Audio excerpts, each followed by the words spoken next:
Bapak Ibu saudara sekalian, pagi hari ini dari kitab Yakobus yang tadi kita baca, kita mau belajar bagaimana supaya kehidupan rohani kita ya bisa beroleh pertumbuhan dan tidak sekedar bertumbuh ya, tapi bertumbuh dengan pesat. Dan kita dengan iman melihat Tuhan dengan jelas, dengan terang, dan kita akan hidup ya bagi Tuhan. Tuhan akan dimuliakan, dan kita sendiri juga mendapatkan berkat-Nya. Di dalam kitab suci ya, di gereja awal kita melihat kondisi yang begitu baik. Gereja mula-mula, ketika kita melihat orang-orang Kristen, hidup mereka ini itu benar-benar dipenuhi Roh Kudus. Ya, hidup dipimpin oleh Roh Kudus. Itulah satu era ya, di mana orang-orang Kristen yang benar-benar bisa menjadi saksi yang baik bagi Tuhan Yesus. Di Kisah Para Rasul ya, pasal 2:42 kita berbicara orang-orang Kristen ini bertekun ya dalam pengajaran rasul-rasul dan dalam persekutuan. Mereka bisa merasakan betapa baiknya kalau orang-orang Kristen itu bersekutu, kumpul bersama-sama. Di situ mereka akan mempelajari firman Tuhan yang diajarkan oleh para rasul. Ada rasa nikmat di dalam mendengarkan firman Tuhan. Ada kerinduan untuk mencari tahu apa yang Tuhan katakan di dalam firman-Nya. Bagaimana saya harus hidup? Ada kerinduan yang demikian besar. Dan mereka memecahkan roti bersama-sama, berjaman kudus, mengenang Tuhan Yesus dengan hati yang bersyukur, dan mereka akan berdoa bersama-sama. Dan firman Tuhan juga berkata, mereka akan berkumpul tiap-tiap hari di dalam bait Allah. Mereka pergi ke bait suci, pergi ya ke gereja pada saat itu, setiap hari dengan hati yang penuh dengan sukacita. Mereka juga memecahkan roti di rumah masing-masing secara bergilir. Tidak hanya mereka pergi ke bait suci untuk beribadah, tapi mereka juga berkeliling ya dari rumah jemaat satu ke lain.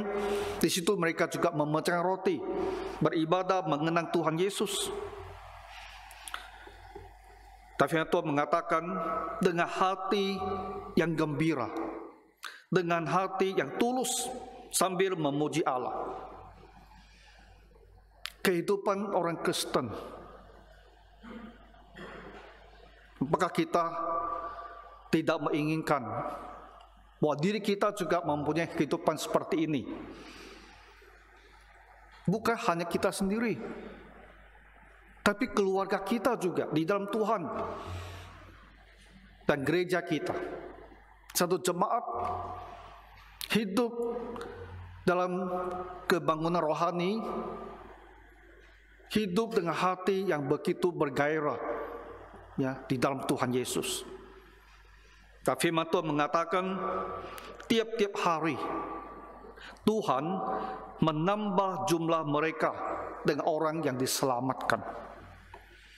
Tiap-tiap hari ada orang yang bertobat, ada orang yang mau percaya pada Tuhan Yesus, ada orang yang ikut Tuhan Yesus.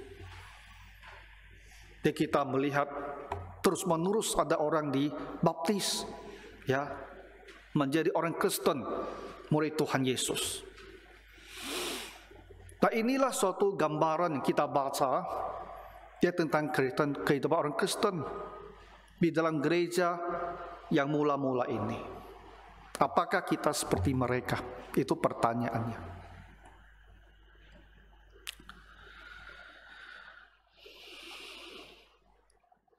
Kita harus berpikir, apakah kita masih ingin ya terus menerus dalam keadaan kita seperti pada saat sekarang ini. Barangkali kita pun menyadari dan merasa hidup kita sebagai orang Kristen itu tidak ada gairahnya. Tadi pagi saya melihat ya, mau hujan, ya cuaca tidak baik. Hal pertama yang saya pikir adalah ini sebagian besar jemaat tak akan kebaktian ini. Apakah saya harus WhatsApp mereka? Tapi apakah kita harus seperti ini? Hujan kita sudah tidak kebaktian. Barangkali kita tidak ada kerinduan bahkan datang ke gereja. Duduk di sini tanpa ada satu pemahaman, perasaan bahwa saya ini duduk di hadapan Allah yang maha tinggi, Allah yang maha besar. Tak ada rasa takut di hati kita di hadapan Tuhan. Tak ada rasa hormat kita kepada Tuhan. Ketika hidup kita ini jauh dari Tuhan, ibadah itu tidak menarik. Bahkan kita rasakan itu seperti ya sebuah beban, bahwa saya harus pergi ke gereja. Apakah kita merasa mau tetap seperti sekarang ini, hidup sebagai orang Kristen yang kehilangan kasih yang mula-mula itu? Seperti teguran Tuhan Yesus pada jemaat di kota Efesus, kehilangan kasih yang mula-mula.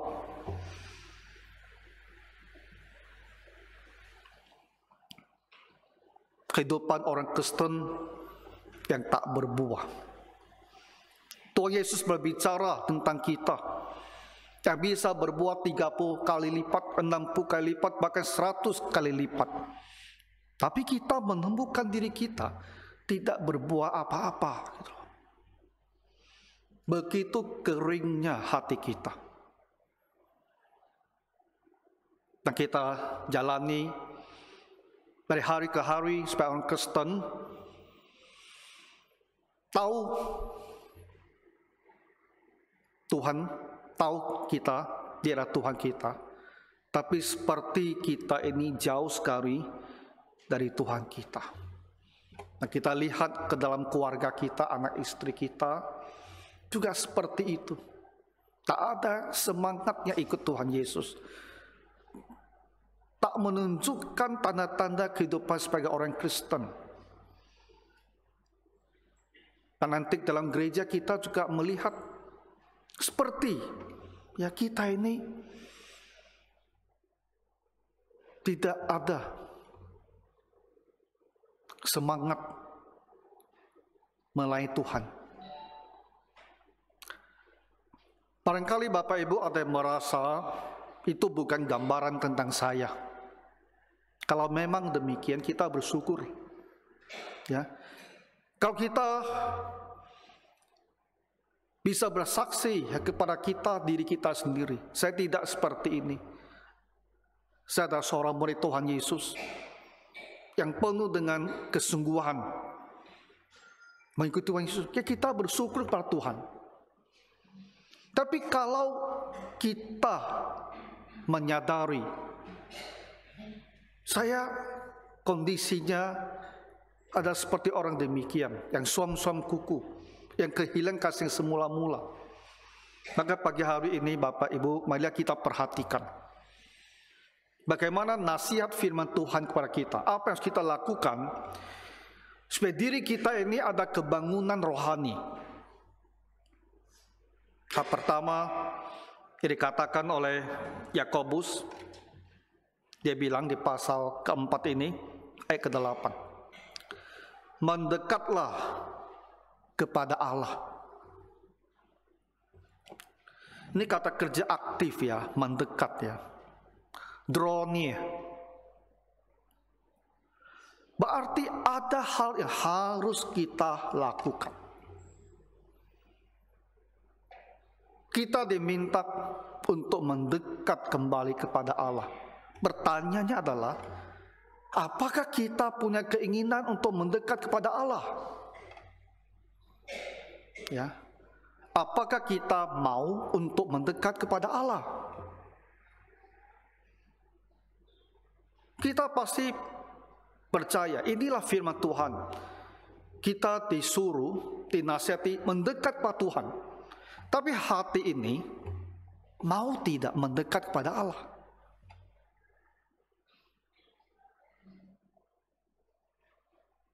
Coba kamu periksa diri sendiri. Umpamanya malam hari, waktu kamu berpikir, harusnya saya berdoa, harusnya saya bersyukur kepada Tuhan untuk apa yang telah dilakukan bagi saya sepanjang hari ini. Harusnya saya mengevaluasi diri. Kalau ada dosa dalam hidup saya, ada kesalahan yang saya lakukan sepanjang hari ini, saya harus mengakuinya dan minta pengampunan Tuhan. Ada hal dalam keluarga, dalam pekerjaan yang menjadi kekhawatiran, dan saya harus mendoakannya. Kita tahu, tapi hati kamu tak mau berdoa. Kita tahu, kita harusnya duduk tenang di situ, bahkan berlutut untuk berdoa. Tapi hati ini tidak mau.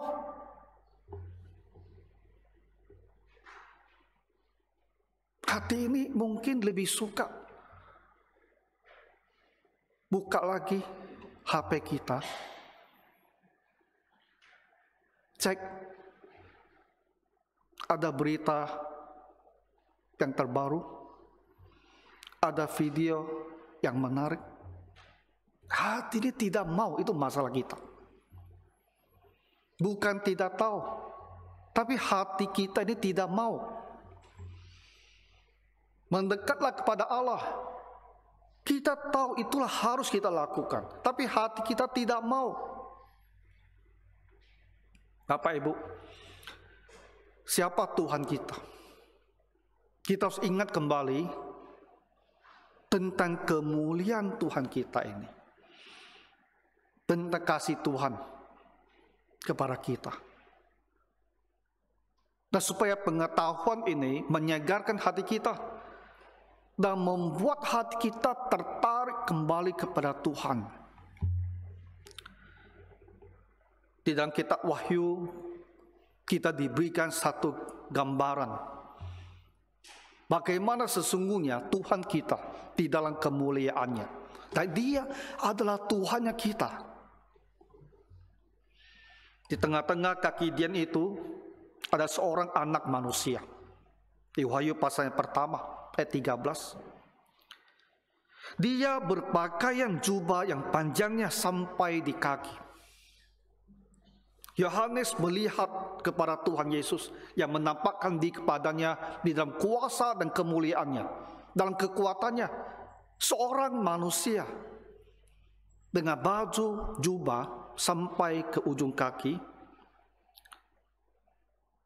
dadanya berlilikan ikat pinggang dari emas.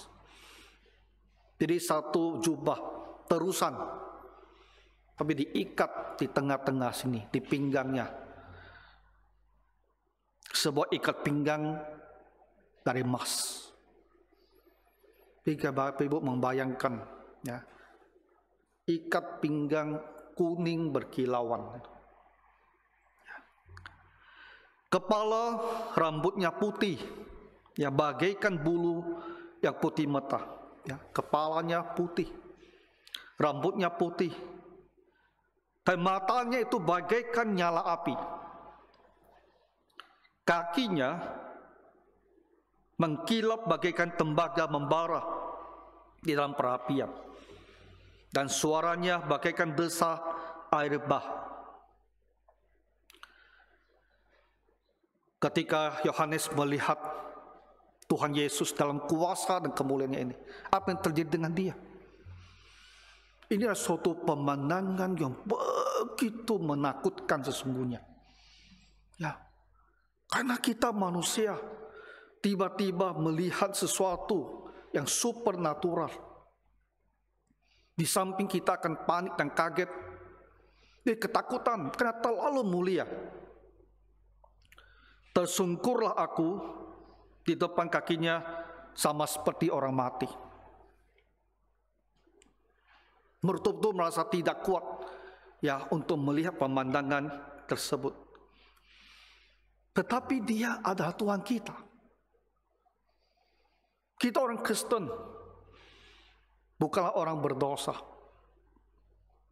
yang akan dihukum. Tuhan bilang kepada kita, jangan takut, ya, jangan takut. Walaupun kita takut, tapi Tuhan bilang jangan takut. Karena dia bukanlah Allah yang akan datang untuk menghukum kita. Dia menunjukkan kepada kita kekuatan dan kemuliaannya supaya kita ini sadar. Ya, siapa itu Tuhan kita? Supaya kita jangan terus berpikir Tuhan kita adalah bayi dalam palungan. Ya, bayi dalam palungan yang lemah dan tak berdaya. Kita harus melihat Tuhan kita di dalam kenyataan dia sesungguhnya. Anak Allah yang maha kuasa. Jangan takut. Aku adalah yang awal dan yang akhir. Kekekalan Tuhan, keilahiannya. Inilah Tuhan gitu loh. Tuhannya kita. Dan kita disuruh, dinasihati supaya kita mendekat kepada Tuhan ini. Ya. Tuhan sudah bilang kita tidak usah takut. Jadi karena hormat kepada Tuhan, karena menyadari betapa besarnya Tuhan Allah kita, karena takut kepada Tuhan pun kita harus mau datang untuk mendekat kepada Dia. Bukannya menganggap remeh Tuhan dan tak mempedulikan Dia. Ini sikap hati kita. Tak mau mendekat karena kita anggap tidak penting.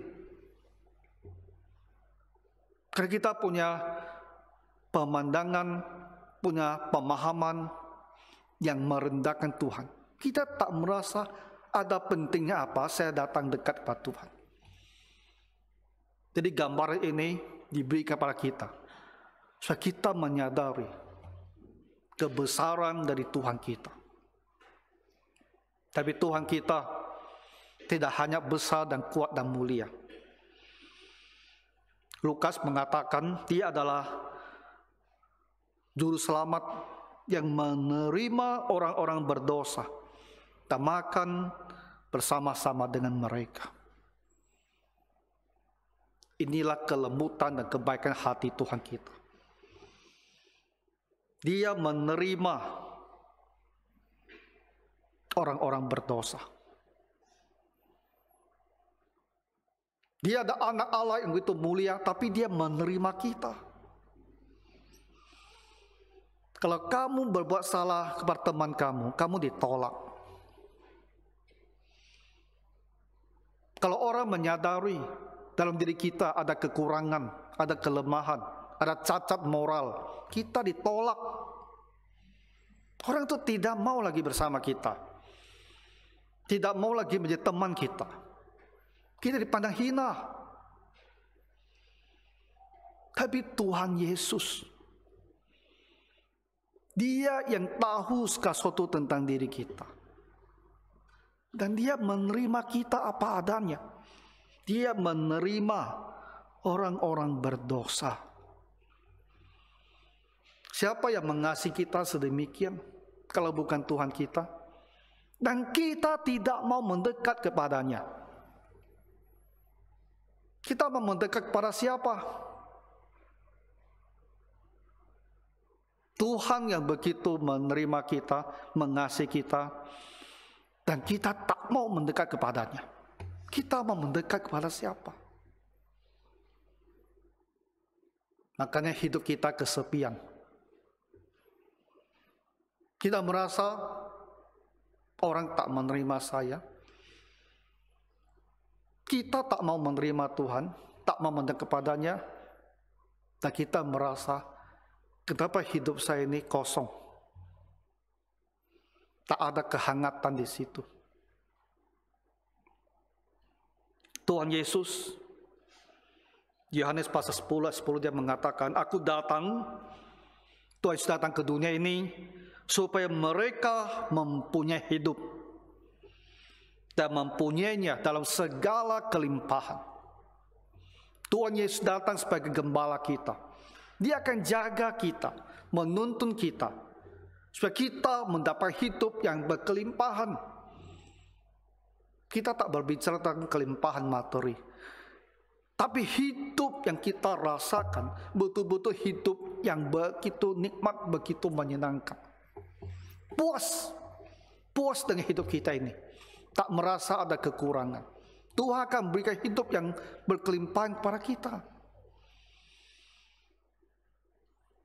Jadi Tuhan Juru Selamat yang sedemikian baiknya, dan Dia ada Allah yang begitu berkuasa, dan Dia bilang, mendekatlah kepadaku. Kita mau tidak mendekat kepadanya? Coba kita pikir masing-masing. Mau tidak saya mendekat kepadanya? Kalau kita ingin ada kebangunan rohani, kalau kita ingin ada perubahan di dalam hidup kita sebagai seorang Kristen, maka langkah pertama yang harus kita lakukan adalah mendekat kepada Tuhan. Dan kita bertanya, bagaimana caranya saya mendekat kepada Tuhan? Ada dua cara. Pertama, dalam ibadah kita. Ibadah adalah cara yang paling nyata di mana kita menunjukkan bahwa kita mau mendekat kepada Tuhan. Ketika kita berdoa dalam saat teduh kita masing-masing di rumah, ketika kita berdoa, kita itu lagi berbicara dengan Tuhan.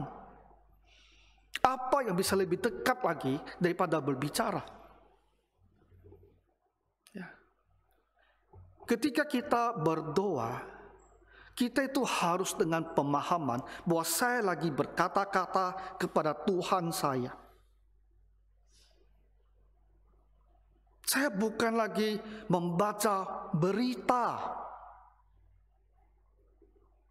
Saya bukan lagi mengulangi pernyataan-pernyataan teologis, pernyataan-pernyataan sesuai dengan apa kata kitab. Kita bukan lagi mengulang. Kita lagi berbicara kepada Tuhan.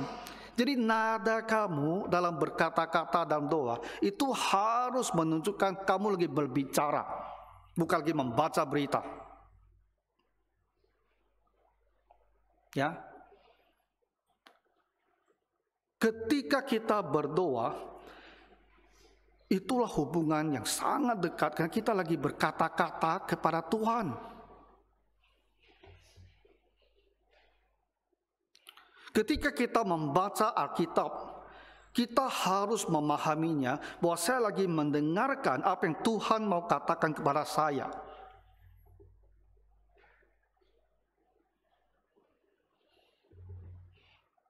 Ketika saya menyanyi memuji Tuhan, saya harus memahaminya bahwa kata-kata saya itu ada yang merupakan doa saya kepada Tuhan, yang mau saya katakan kepada Tuhan, ada yang merupakan apa yang Tuhan katakan kepada saya untuk menguatkan hati saya, untuk menghibur saya, untuk memberikan saya pemahaman. Itulah kenapa himne, lagu-lagu dan KPPK itu begitu bermakna.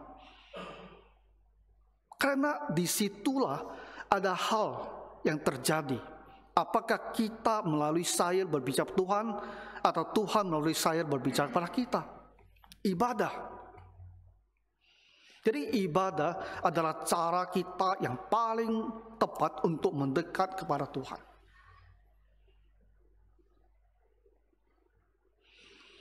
Kalau setiap hari di rumah kita tak mau bersaat teduh, itu artinya kamu tidak mau mendekat pada Allah.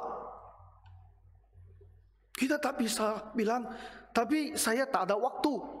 Ya memang kamu tak ada waktu, artinya kamu tidak mau mendekat pada Allah. Itu saja gitu loh. 24 jam. Begitu banyak hal bisa dilakukan dalam waktu 24 jam. Begitu banyak. Dan kita bilang, saya tak ada waktu untuk saat teduh. Karena Tuhan bukan prioritas kita. Kita tak mau mendekat pada Tuhan. Itulah kita.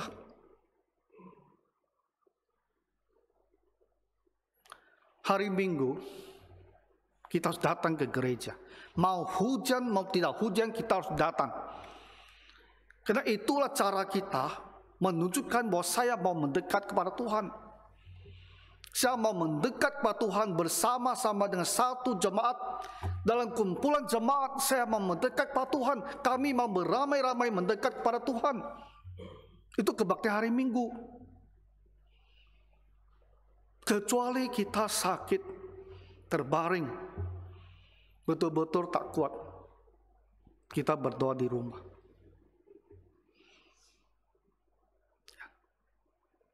Kalau tidak, kita harus datang ke rumah Tuhan untuk beribadah.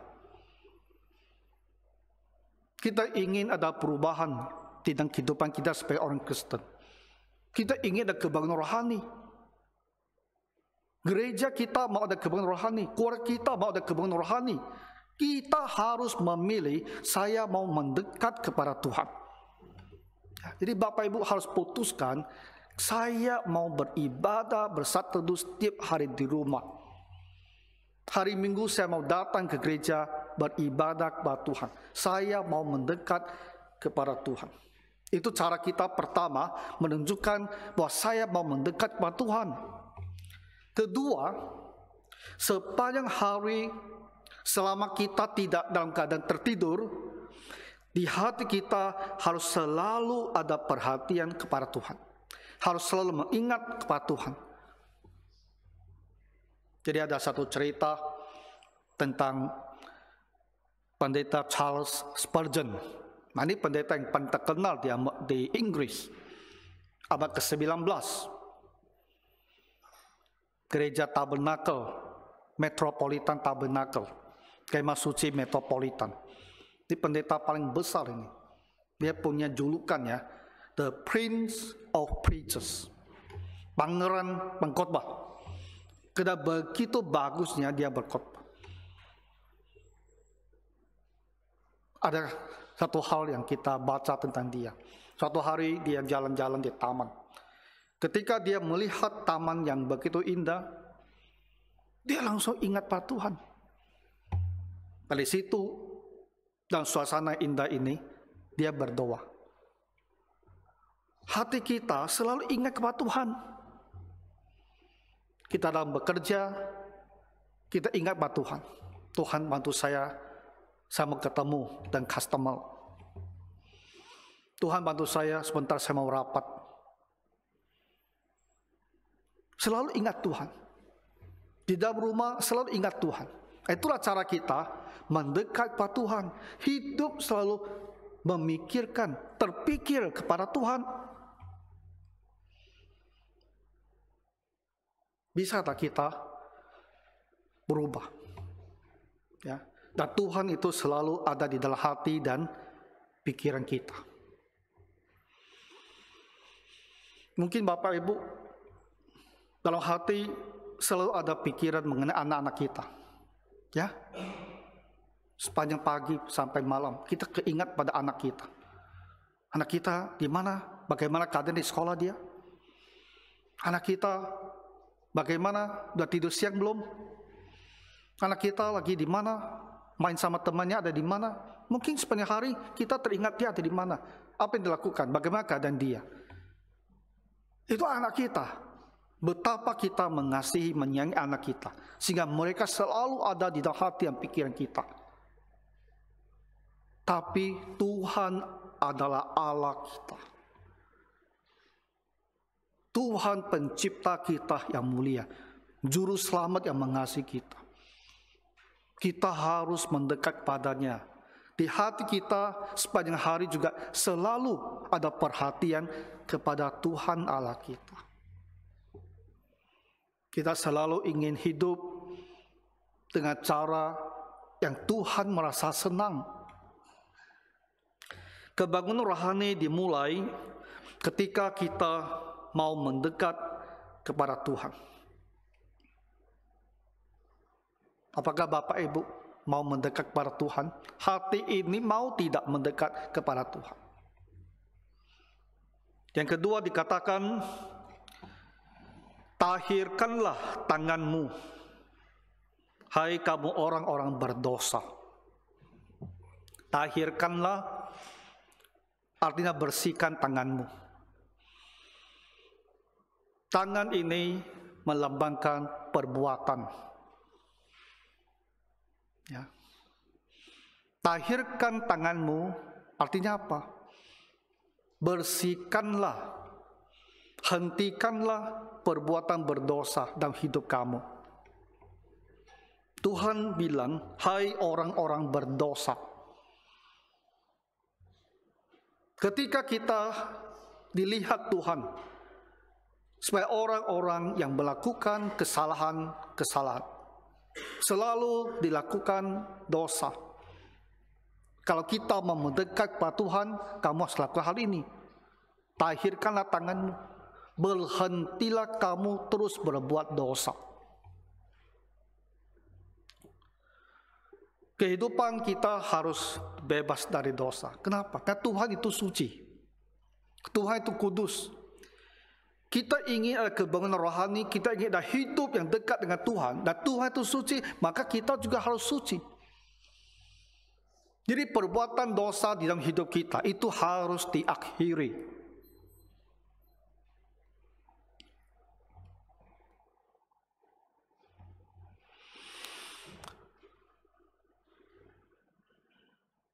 Apakah kita ada berbuat dosa?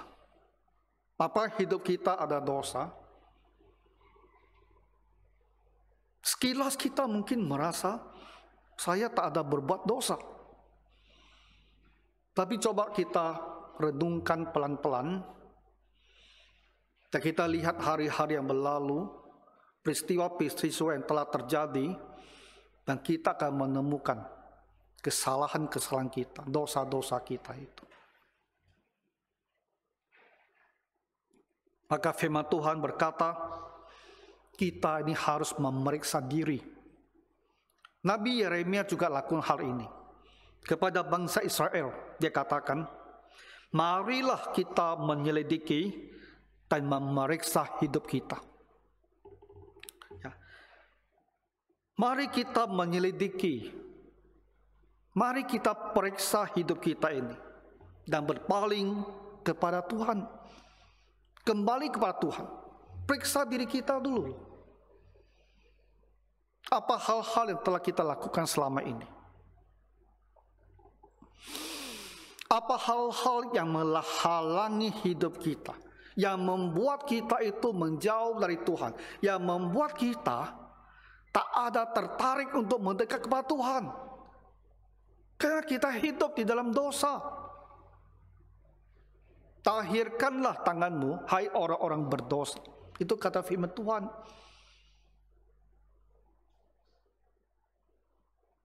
Gereja sekarang tak mau berbicara tentang dosa. Emerging churches, gereja-gereja yang katanya sekarang muncul, emerging istilah ini. Gereja-gereja seperti Rick Warren, Saddleback Church, ini semua termasuk emerging churches. Mereka tak akan berbicara dosa di dalam gereja. Karena mereka bilang dosa akan menutup telinga jemaat. Mereka tak mau dengar. Membuat mereka bosan ke gereja. Dia tak boleh bicara dosa di gereja.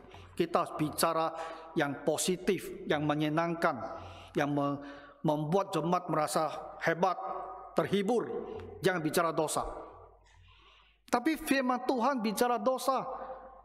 Tahirkanlah tanganmu, hai orang-orang berdosa. Karena kita memang orang berdosa. Kenapa kita harus menyangkal dan tersinggung ketika dibilang orang berdosa? Kalau gereja tak bisa menyebut dosa, apakah kita sudah di surga? Hanya ketika kita di surga, baru kita disempurnakan. Tapi Tuhan menasihat kita. Kita memang orang berdosa, maka dia bilang, kamu tahirkanlah tanganmu. Ya, tangan ini loh, melemahkan perbuatan. Ini bersihkan tangan ini. Jangan lagi terus berbuat dosa. Kalau kita mau hidup kita berubah, ada kebangunan rohani bagi kita, maka kita harus berhenti berbuat dosa itu. Kita lihat kira-kira dalam hal apa kita bisa berbuat dosa kesalahan. Ini hanya beberapa hal yang saya pikirkan, tapi Bapak Ibu harus lihat hidup kamu sendiri. Mungkin banyak sisi yang kita tidak tahu. Tapi kita lihat umpamanya dalam hal-hal hiburan dan games yang kita mainkan itu. Hiburan, game yang berisikan perjudian, pornografi, kesadisan. Apakah kamu tertarik sekali? Kalau kita main game yang begitu sadis ya, apa yang terjadi pada hati kita? Dia akan membuat kita bergejolak. Dan kita menikmati kesadisan itu. Kalau hati kita seperti ini, bagaimana mau dekat pada Tuhan? Tidak bisa.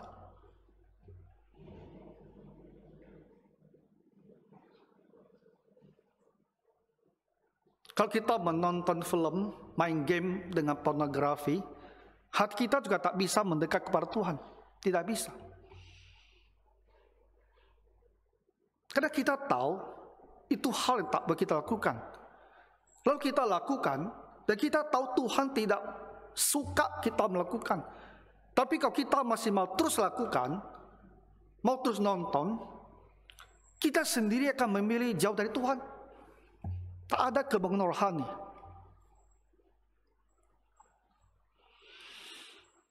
Perjudian mengobarkan cinta akan uang di dalam hati kita.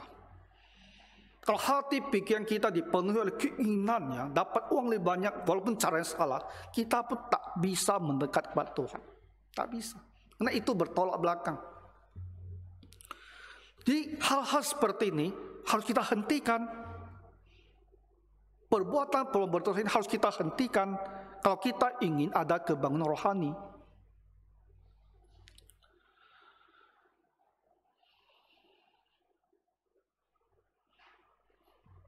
Drama-drama, bukan semua drama, tapi kalau drama yang mendorong kamu mencari cinta di luar pernikahan, itu semua drama kan banyak sekali itu.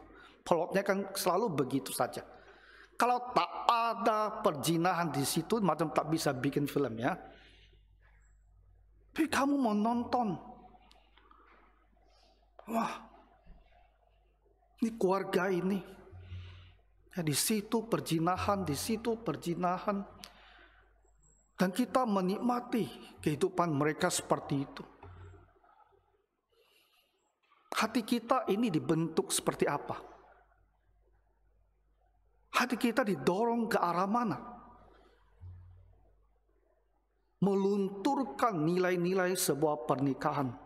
Karena kita melihat perzinahan di dalam perkawinan itu ternyata bagus. Karena apa? Kita bilang dia ada cinta sejati walaupun di luar pernikahan. Dan itu cinta sejati adalah hal yang harus ditinggikan. Kita tuh menanam ya ke dalam hati kita benih-benih perzinahan. Kayak suatu hari, kalau terjadi ada kesempatan, bisa saja hati kita berbelok gitu. Kita mungkin tidak sadar ya, waktu kita menikmati drama-drama seperti ini. Drama-drama itu Kalau tidak masalah perzinahan, dia itu perebutan harta keluarga. Perebutan harta keluarga. Ya. Mengobarkan nafsu cinta uang itu dalam hati kita. Kekuasaan. Jadi kalau kita terus menonton drama-drama seperti ini, hati kamu itu sulit dekat kepada Tuhan. Jadi kalau kita suka dan drama seperti ini, saya rasa kamu harus hentikan. Nonton drama yang baik. Banyak pilihan. Ya. Nonton drama yang membangkitkan ya rasa sayang kita kepada keluarga, yang membangkitkan rasa sayang kita kepada negara, yang membangkitkan nilai-nilai luhur. Itu bagus kita nonton, tidak ada salahnya. Tapi kita harus pilih.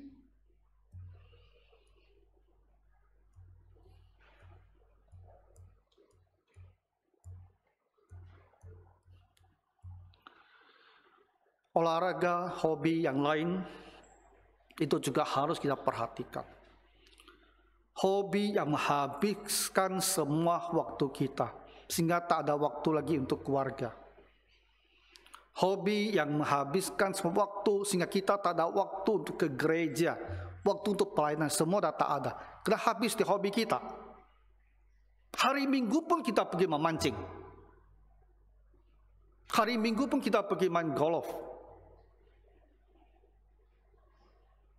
Di Batam belakangan banyak orang lagi hobi main pingpong kan. Di mana-mana ada gedung, jadi sediakan 10 meja, 8 meja untuk main pingpong. Kalau kita main pingpong juga sampai kita merasa tak ada waktu ke rumah Tuhan lagi, kamu harus hentikan. Nah, ini beberapa hal yang saya pikir bisa mendorong kita untuk berpikir. Kalau hidup saya ada tak hal-hal seperti ini harus saya hentikan? Kalau tidak, hal apa yang harus saya hentikan? Saya ingin mendekat kepada Tuhan. Saya ingin ada kebun rohani. Tapi hal apa yang saya tahu itu tidak benar, saya harus hentikan itu. Dosa apa yang harus saya hentikan?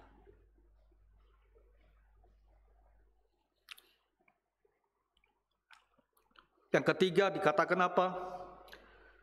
Sucikanlah hatimu, hai kamu yang mendua hati. Kalau tadi arahnya adalah perbuatan kita yang berdosa. Sekarang dia bicara tentang hati kita. Sucikanlah hatimu. Sebetulnya dua hal ini juga berhubungan. Karena dari hatilah akan muncul perbuatan. Apa yang dipikirkan di hati, itu akan kamu lakukan. Semua dosa pasti bermula di hati. Ini Tuhan bilang, kamu harus sucikan hatimu. Hati kita ini harus dibersihkan dari segala yang secara moral adalah salah. Pikiran harus berhenti memikirkan hal-hal yang berdosa. Kita harus belajar mengendalikan pikiran kita. Melihat sesuatu, pikiran kita dituntun, diarahkan ke hal itu. Kalau melihat sesuatu hal yang berdosa, hati pikiran kita diarahkan untuk hal yang berdosa itu. Mendengarkan sesuatu, hati pikiran kita diarahkan kepada apa kita dengar. Ketika kita mendapatkan stimulus, dan itu sesuatu berdosa, kamu harus berhenti memikirkan dia. Jangan di flashback pikir satu kali lagi. Ya. Lihat sesuatu yang berdosa, yang kamu kembali lihat lagi. Harus kendalikan pikiran kita. Kita harus ada satu keyakinan di hati kita bahwa saya harus membersihkan hati pikiran saya dari semua yang berdosa. Kalau saya kena pencobaan, dihadapkan pada sesuatu hal, Saya harus memutuskan tidak lanjut memikirkan dia.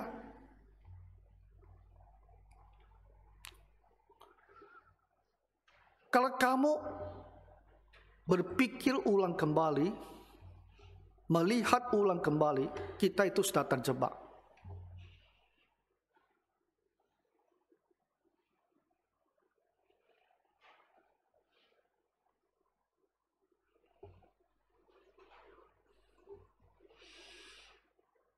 Ada orang suka berjudi. Mendengar saja di mana ada tempat judi di Batam, dia langsung tertarik.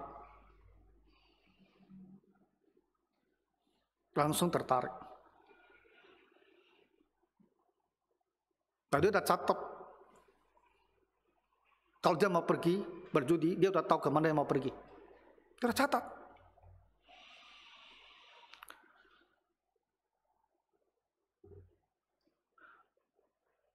Membersihkan pikiran kita dari hal-hal berdosa bukanlah gampang. Memori ya, itu lama itu.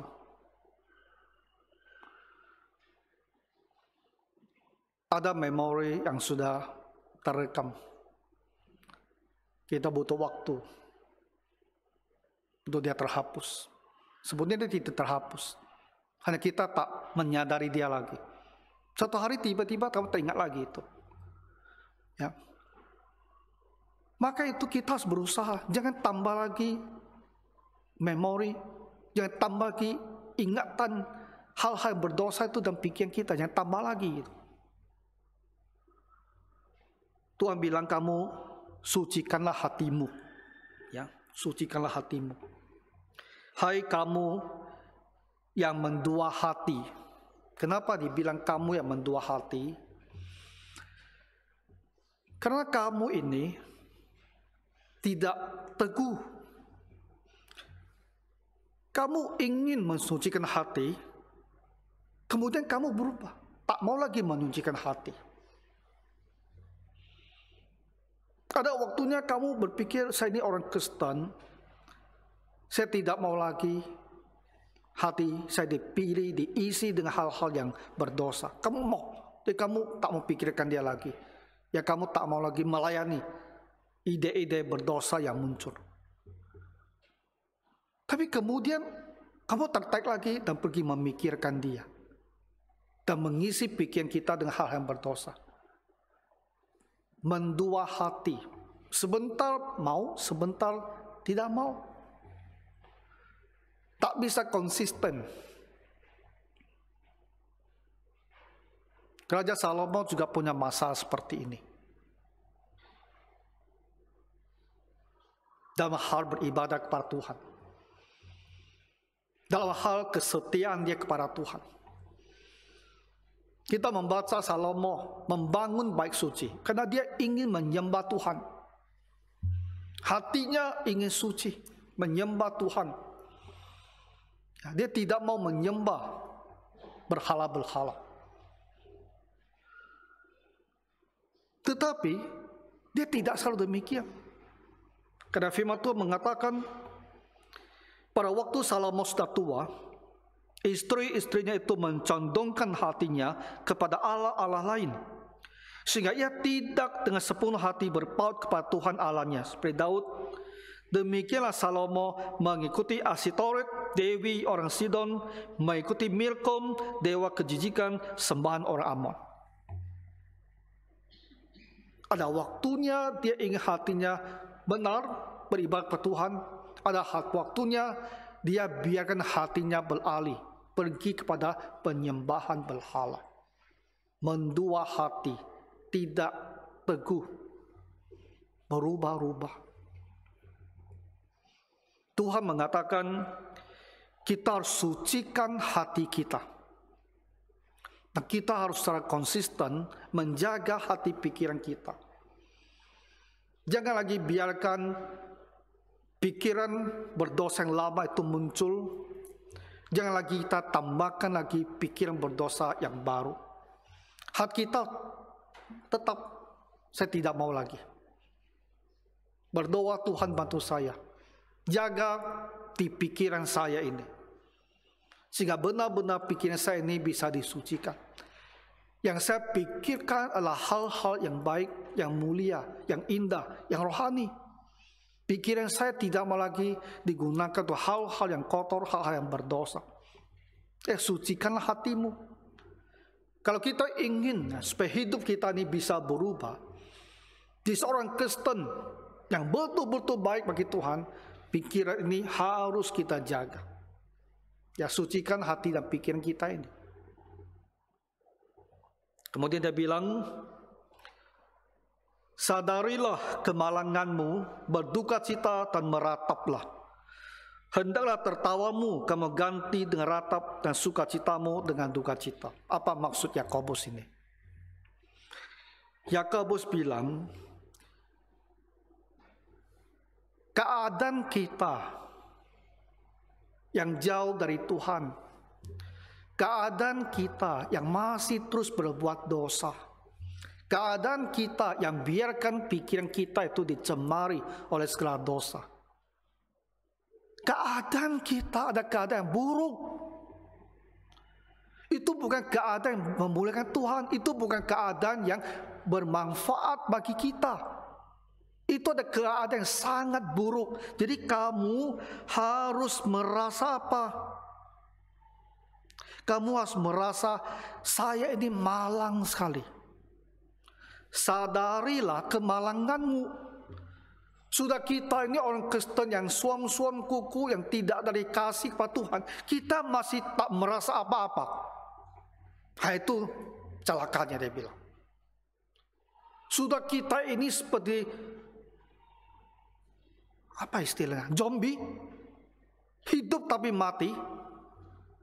Kita masih tidak sadar bahwa keadaan kita itu sudah begitu buruk.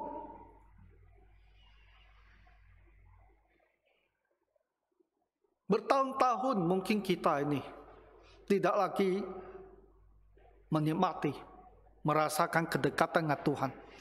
Bertahun-tahun kita mungkin tidak lagi merasakan betapa indahnya saat doa itu. Betapa berbahagianya saya berkumpul dengan orang percaya dan bersama-sama beribadah. Kita tak lagi merasakan itu. Semua yang Kristen itu menjadi beban. Ya. Semua yang Kristen jadi beban. Tapi kita tak sadar bahwa itu adalah hal yang malang sesungguhnya bagi kita. Itu keadaan yang buruk. Di firman Tuhan bilang, kalau kita masih dalam keadaan yang seperti itu, yang jauh dari Tuhan, kamu harus sadar kemalanganmu itu. Ya, supaya kamu jangan lagi tertawa, jangan lagi merasa hidup kamu itu menyenangkan sekali. Orang yang berhenti mengikuti Tuhan, mencintai dunia ini, menikmati segala hal-hal dunia ini, dia merasa sukacita, gembira sekali. Tapi Tuhan bilang, kalau keadaan kerohanian kamu, keadaan hubungan kamu dengan Tuhan dan seperti itu, kamu sesungguhnya sudah sangat malang gitu loh. Keadaan kamu sudah sangat buruk, harus sadar. Ya, supaya dengan sadar itulah kamu akan bisa bertobat. Sadar itu menjadi langkah pertama kita untuk berbalik kembali kepada Tuhan. Apakah kita ada orang yang menyadari keadaan kita itu adalah buruk dan kita mau berubah? Raja Saul, ada orang yang tak pernah menyadari keadaan itu buruk. Tuhan izinkan dia memerintah 40 tahun loh. Lama itu. Kesalahan demi kesalahan dia lakukan, dan dia tak pernah merasa dia itu berbuat salah. Dia tak merasa. Akhirnya bagaimana? Walaupun Tuhan izinkan dia 40 tahun sebagai raja, akhirnya dia mati di Gunung Gilboa. bunuh diri sesungguhnya. Karena dia menjatuhkan tubuhnya ke dalam pedang. Ketika dia sadar, dia sudah dikelilingi oleh tentara Filistin. Dia tak akan bisa luput lagi. Dia bunuh diri.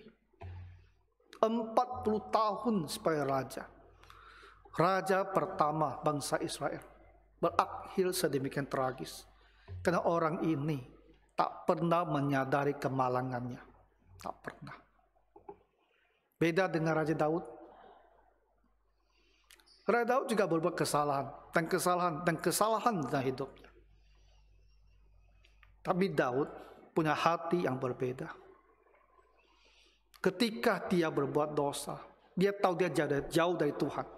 Ketika dia diingatkan, dia sadar, dia tahu keadaannya itu buruk, dan dia tidak boleh terus di dalam keadaannya itu.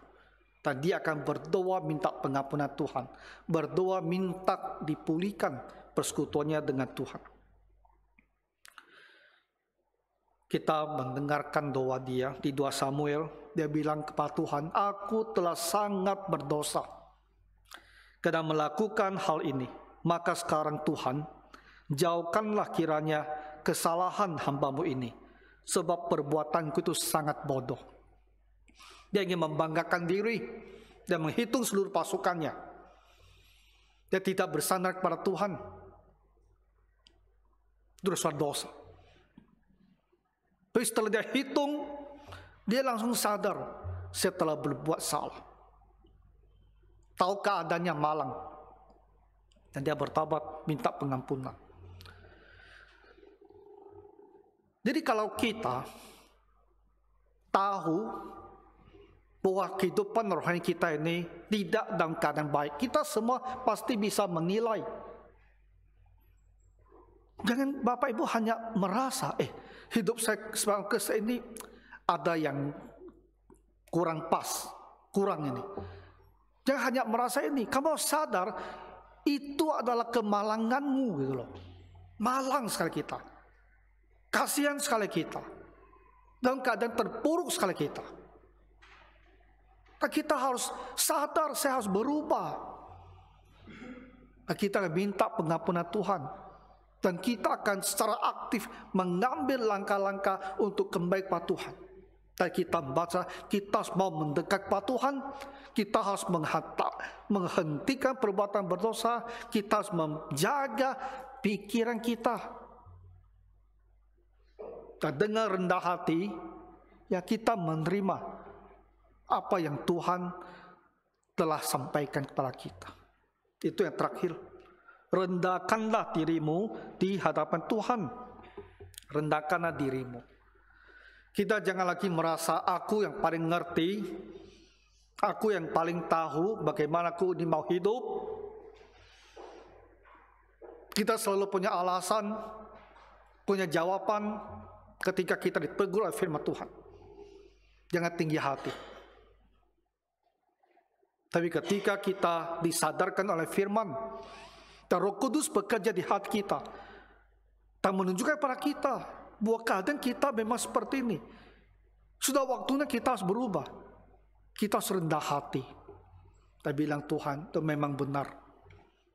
Ya, saya ini jauh dari Tuhan. Saya harus mendekat kembali. Saya telah biarkan hidup saya ini di dalam dosa. Saya harus hentikan dosa itu. Saya tidak jaga hati pikiran saya. Dan saya biarkan pikiran saya diisi oleh berbagai kecemaran dan kejahatan. Saya harus berhenti. Ya, saya ini orang yang malang. Saya mau kembali kepada Tuhan. Supaya saya bisa bertobat, saya bisa berubah. Kalau kita berbuat seperti ini, maka mulailah dalam hati hidup kita akan ada kebangunan rohani. Dan kalau keluarga kita juga melakukannya, maka dan keluarga kita akan ada kebangunan rohani. Kalau bersama-sama kita melakukannya, maka gereja akan ada kebangunan rohani. Jadi kita mau hidup sebagai Kristen yang bagaimana?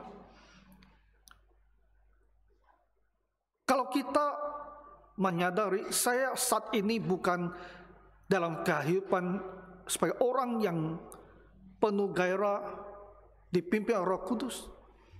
Apa kita mau terus lanjut dalam keadaan seperti itu? Atau kita mau berubah? Nah, jadi Bapak Ibu, inilah hal yang kita pelajari dari Yakobus pasal 4 ini. Pulang dan renungkan. Untuk kemuliaan Tuhan, untuk kebaikan diri kita sendiri. Mari kita bertobat. Dan memilih untuk berubah. Melakukan hal-hal yang telah Tuhan katakan ini. Supaya dimulai kebangunan rohani di dalam kehidupan kita. Mari kita berdoa. Tuhan Bapa Surgawi, bantulah kami yang lemah ini, dan ampunilah dosa kami. Biarlah Roh Kudus-Mu bekerja dengan hebat di dalam hati kami. Dan kami akan renungkan firman-Mu kembali, dan bersungguh-sungguh kami akan bertobat. Dan berikanlah kami kebangunan rohani, juga dan keluarga dan gereja kami. Tuhan Yesus, bantu kami semua. Di dalam nama Tuhan Yesus kami berdoa. Amin.